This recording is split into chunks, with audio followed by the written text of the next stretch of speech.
the market just increased so much during that time because people were overpaying. In October and November, that is the highest number of power of sales that we've seen ever. People were doing that and putting coming soon signs for weeks, maybe not putting it up. And it was just, there was no kind of like guidelines, and it was going back to people kind of playing games. It's completely changed in the last 15 years. It was a big year in the Toronto market in regards to luxury homes. Like if you're gonna give the information, you're actually giving the information. You're not just like, bullshitting. What that means is that you're buying a home that's subject to an existing mortgage. From a buyer's perspective, like what do you have to lose?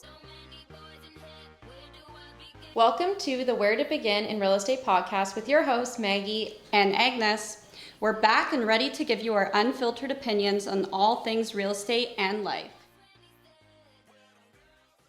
All right, so we're halfway through January. Yeah, and you just went away. Yep. The best time of year to go away. Back from Florida. Yeah. A lot has happened in the real estate world, a couple new regulations. How about we just get right into it and discuss some of these new policies? Yeah, there's a lot coming out and I think it's good. And the first one that came out was December 1st. So a lot of our paperwork and how our offers are structured have changed. So the rules for real estate bidding wars in Ontario changed, and they are set to improve consumer protection and transparency within the industry, particularly in the case of bidding wars. So what this means is that sellers now have the option to share information about offers if they have multiple offers to the other people who have submitted offers.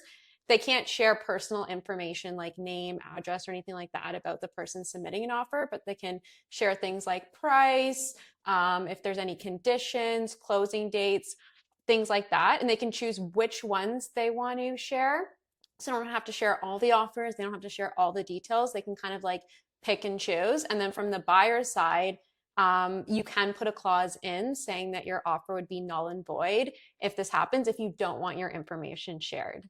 Okay, so it's not mandatory. No, it's not mandatory. So sellers just have an option, which I do think is a good thing, because historically, when we had the crazy bidding wars during the pandemic, a bunch of people would offer and there would be huge variance between what the offer prices are, for example. And then someone would come back and be like, do you want to improve? And you're like, well, I have no gauge on where the other offers are. So a lot of people were maybe paying $50,000 more than the next offer. So I think this transparency is a good thing. And it'll definitely be interesting this spring in a busier market to see what happens. Because right now, the deals that I've done since it's come out, only one was in multiple offers, but it was on December 1st. So no one was really putting this into play yet. And since it's just been like, we're the only offer. So I'm interested to see how people deal with this. Yeah, and I'm sure that the bidding war or the multiple offers that you saw in that situation weren't as aggressive as they were at the start of COVID, for example, because I remember we were in a few of these situations.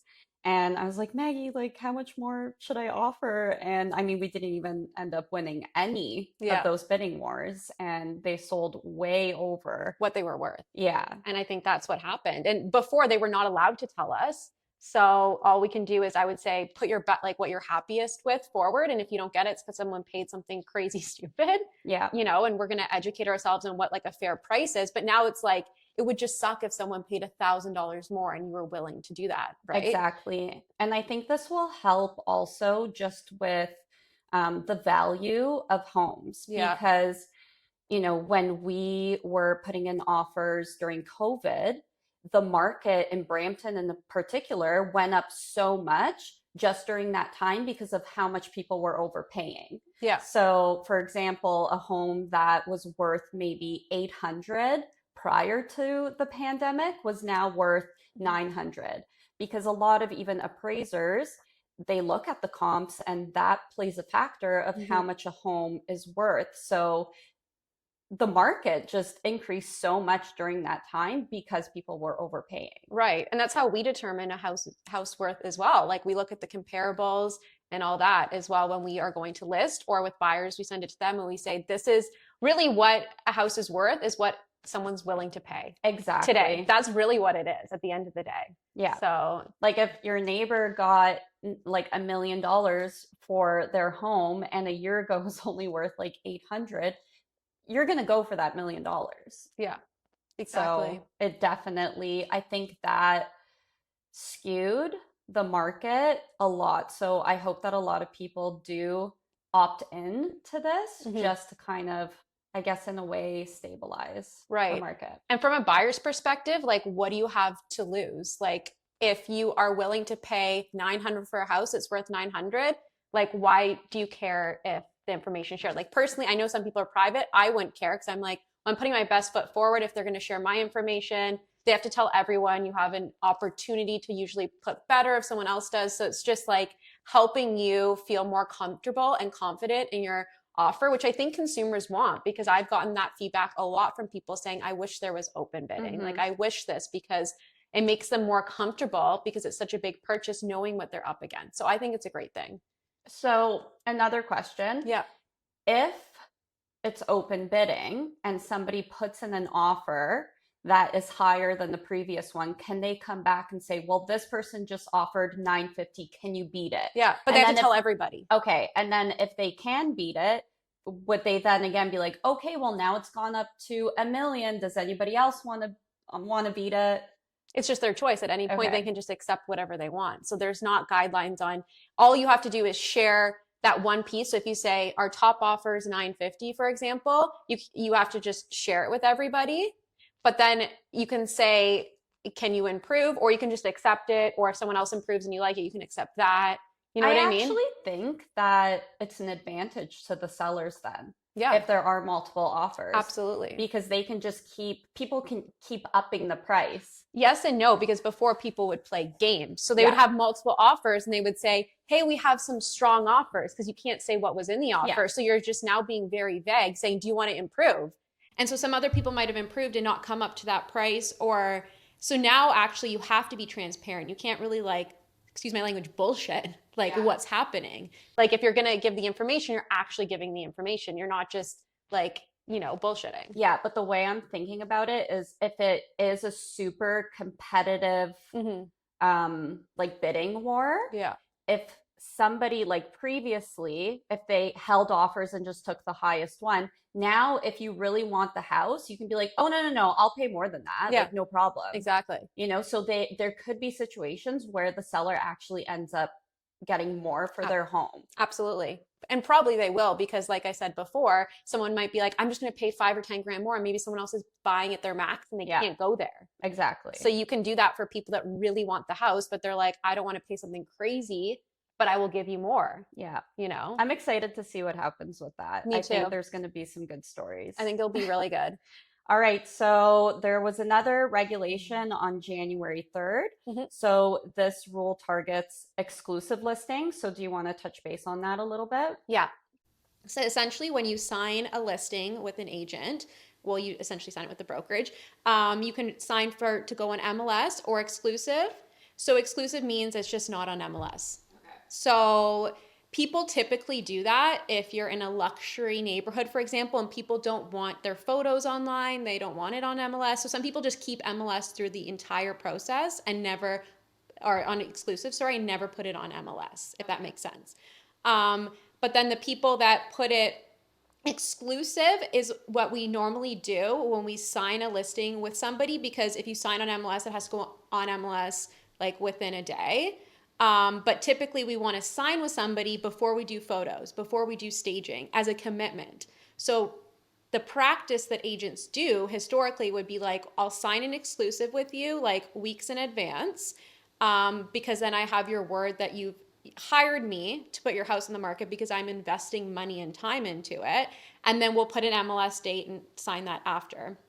Okay. But the problem that we had around that in the industry was people were doing that and putting coming soon signs for weeks, maybe not putting it up. And it was just, there was no kind of like guidelines, and it was going back to people kind of playing games. So I think like the government's trying to like crack down just like open bidding, where they want more transparency, they want more guidelines. So now if you put a coming soon sign up, so you can still do exclusive ahead of time, but any marketing that you put out there, so social media ads saying coming soon, a coming soon sign on your lawn, anything like that you're advertising the house, it has to go on MLS within 3 days after, if that makes sense. Yeah. So you can't just be doing that and then trying to get people to come in offers soon and never put on MLS and play games. Yeah. So if that makes sense, that's kind of like why that's come out. Interesting. We'll see what happens with that too. Yeah. Okay, so the final regulation that came into place on January 1st is the luxury land transfer tax that is Toronto specific. So previously, the max that you would get taxed is 2.5%, and that is for homes that were over $2 million. Now you're seeing anywhere from 3.5 to 7.5. So if you are purchasing a home for $3 million, previously, the land transfer that you would pay for that home was 75,000, Mm-hmm. and now you're looking at an increase of $30,000 to that. So the total would be $105,000. And this is a sliding scale. And this is a sliding scale, and it just depends at what price point Mhm. you're purchasing at. Just for another example, let's say you purchase something at $10 million. So previously, if you purchased a home for that amount, you would get taxed $250,000. It is now increased to $650,000. So that is a total increase of $400,000. So we actually saw in 2003 a 10% increase of homes that are valued 10 million or more. And it's because there was already a lot of talks about this coming into play. So it was a big year in the Toronto market in regards to luxury homes. That's interesting. I wonder if like Muskoka, I'm just thinking of like other areas where there are luxury homes and stuff like that, if it's going to roll out there or if it already has. I don't know if you know the answer, but Possibly, who knows? Like right now, Toronto specifically has a much higher land transfer tax to begin with. yeah. So it'll be interesting to see And like what Oakville, happens. Burlington too, we have like a lot of luxury homes here as well. So Yeah. very interesting. I wanted to touch on the like how many transactions we ended up coming to at year end across the TRREB board. I know we talked about this in some of our previous podcasts and we were tracking to be under 70,000 like we last said, and so now we have the numbers in. So we hit this year, or sorry, 2023, we hit 65,982 transactions across the TRREB board, which the last time we saw something below 70,000 was in 2001 at 67,612. So I just wanted to like kind of full circle touch on that since we were talking about that before and how quiet the market was last year. Yeah. That is super interesting, especially when you consider the population. Yeah. So the population of Ontario in 2023 was roughly 15.5 million. So I know when we're looking at the total numbers, that's the TRREB board specific. Yeah. But I mean, the majority of that is in the Toronto area or GTA and Yeah. surrounding areas. And in 2001, the population was 11.9 million. So it's just interesting to see that we have the same or roughly the same number of transactions with such an increase to the population. Exactly. And even despite the 2008 financial crisis, we hit 74,000, which was a low, but we didn't hit what we hit now. Yeah. So, and the world was a completely different place in Yeah. 2008. yeah, It wasn't as easy to market homes. no. And there was a lot of fear. Yeah. It was, yeah. Like I remember in 2018, like we didn't look at homes on the internet on like realtor.ca. Like we would actually go and drive and see if there were any for sale signs. Like my parents were super into upsizing, and that's how we would go and look at homes. We'd drive around and see if there were any for sale signs in areas that we liked, and then we would contact our real estate agent who we always worked with, and we'd be like, hey, we want to see this house, or we would call the number on the sign. Isn't it crazy how much has changed just in the last like 15 years? Even like electronic signatures, we would have to like drive around, get you to sign something, bring you like, yeah, like hard copies of listings. It's completely changed in the last 15 years. That's a great point. I wonder, okay, so we said previously that the number of real estate agents in the TRREB board in 2003 was around 73,000. 2023. Yeah, 2023. that's where we're at again. Okay, so in 2023, there was about 73,000 real estate agents. In 2001, do we know how many there was approximately? Roughly 17,000. So if you think Okay. about that, this past year, that's not even one deal per an agent. Where, let me quickly do the math, but I'm pretty sure that's almost like 4 deals, I want to say, per an agent. Back in 2001 when we had the same numbers, 3.76. Yeah. So, I mean, like we talked about before, a lot of people just have their licenses and aren't working. Some people are even in like commercial real estate and they have like an office job and they just want access to different stats. Some people just do a deal a year. Um, so, yeah, I'm not Yeah. surprised by it, but yeah, there's more agents than ever. That's insane if you actually think Yeah. about the I was just going to say, population, like the the population number of growth, there realtors. should be more, but not like that much more. Yeah. Yeah, that's crazy. That's Hmm. an interesting fact there. Yeah, it's interesting when you kind of look at it from all angles. Yeah. Yeah. So let's touch on delisted and power sale trends because I know we've been watching that last year. They both, well, specifically, power sale was at a high in October, November. When I looked at December's numbers, it dipped a bit, which is normal because there's less inventory. Like that's Yes. one of the slowest months of the year.